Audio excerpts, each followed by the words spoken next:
Now, possible reasons.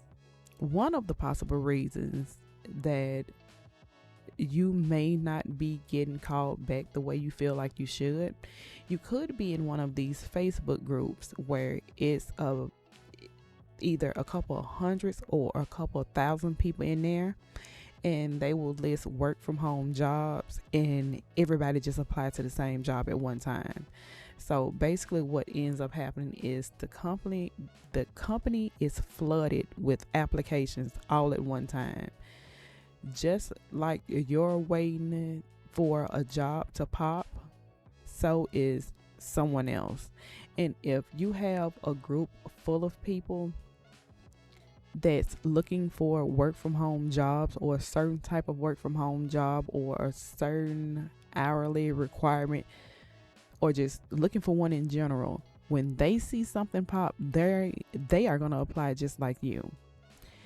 No matter if you feel like you did it so quick where you should be first, the way that the application system and programs and things like that work, you might be the first one, but you might end up all the way at the bottom.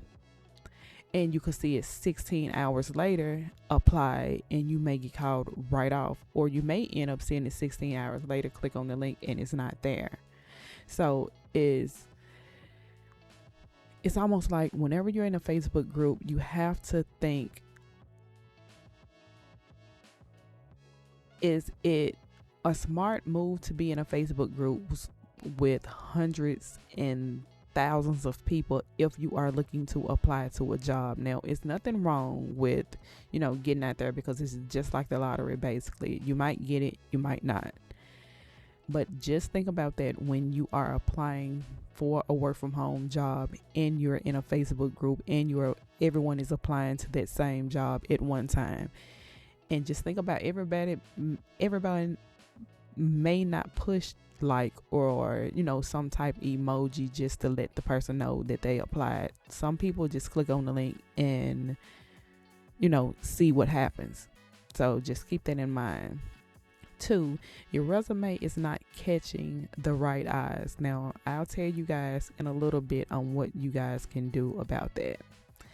3, you went wrong somewhere during the application process. Now, I know a lot of people feel like since they fill out a lot of applications, they know what should be where, what they should click on, because they did it so many times before. But all applications are not alike. I can remember back a couple of years, I was filling out this job application for this company, and I'm like, why every time I get to the end, it always say the same thing? Because I was so used to filling out job applications. I'm like, well, what's the problem? I actually contacted someone in recruiting, and she let me know, well, this is where you're going wrong. This is, you're filling in this portion where you shouldn't fill in this portion, because we feel like if you fill in this portion, it was for people that was not looking for this position but was looking for another position. So make sure that you are reading each question or each statement the way that it should be read. Make sure you're taking the time out to do that. 4, have you applied to that company in the past? And if so, did you fill out 4 or 5 applications at one time? So just say, for instance, if you are filling out an application for Bank of America, and you filled one out for customer service, and you feel like, well, since I filled one out for customer service and they are hiring for tech support and team lead and 3 or 4 other positions, I'm going to apply to them all at the same time. At some companies, that can be frowned upon, because it seems like you really don't know what you want, and you're just looking for a job just to have a job, which, we are looking for a job to have a job, because you need to have cash in your pocket. But you only want to apply, if you're going to do that, apply for 1 or 2 positions at a time. Don't do the 3 and 4 and 5 at one time. If you're going to do that, wait a couple of days and then go back to see if the other positions are there. 5, have you interviewed with them before? And if so, how do you think it went? If you had an interview before, how do you think it went? How did you feel? Different things of that sort. You need to know. It's almost from your point of view, not from the recruiter's point of view. You need to know how you think it went. So if you do get in with a position that you applied for, you need to know what you can do different this time. Now, number 6, were you hired at that company before? Now, I know a lot of companies, they will have, I forgot what you call it, but basically, if you're going to be a rehire, it have to be so many months or so many years before you apply again.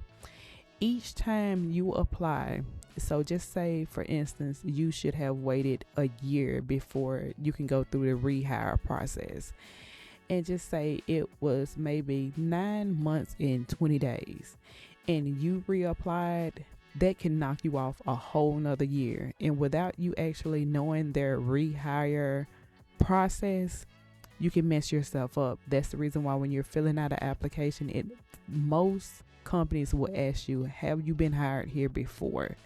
Because they want to gauge that. And you not paying attention to certain questions or just trying to get in where you fit in, that can mess you up. Number 7, do you check your email on a regular? Have you missed any emails? And do you check the online job portal for that company? Now, every company that you are applying to, or almost every company that you are applying to, you should be able to register so you can go back in that job portal to check to see if it's any updates or anything like that, because sometimes they may be asking you to fill out something to do some type of assessment, and if it go to your junk or spam, you won't notice it until you go back into the portal where you see that they actually sent you an email.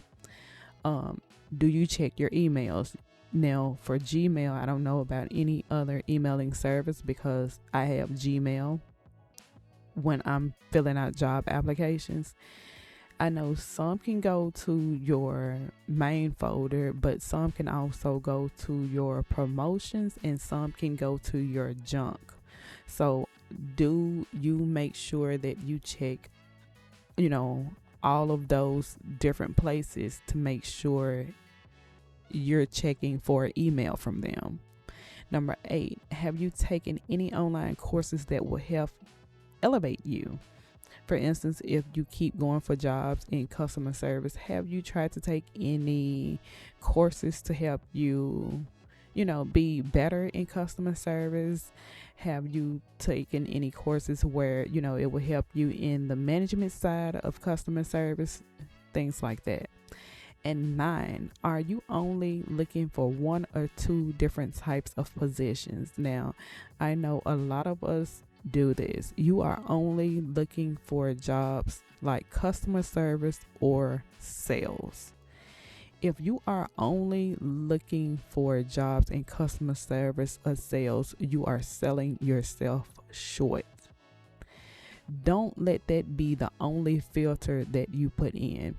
Matter of fact, whenever I'm looking for any work from home jobs and I'm going on any board to get ready to put up for you guys, either in a video or in the Discord community, I'm looking for everything. I'm not looking for just customer service or sales. So don't just look for customer service rep or sales rep.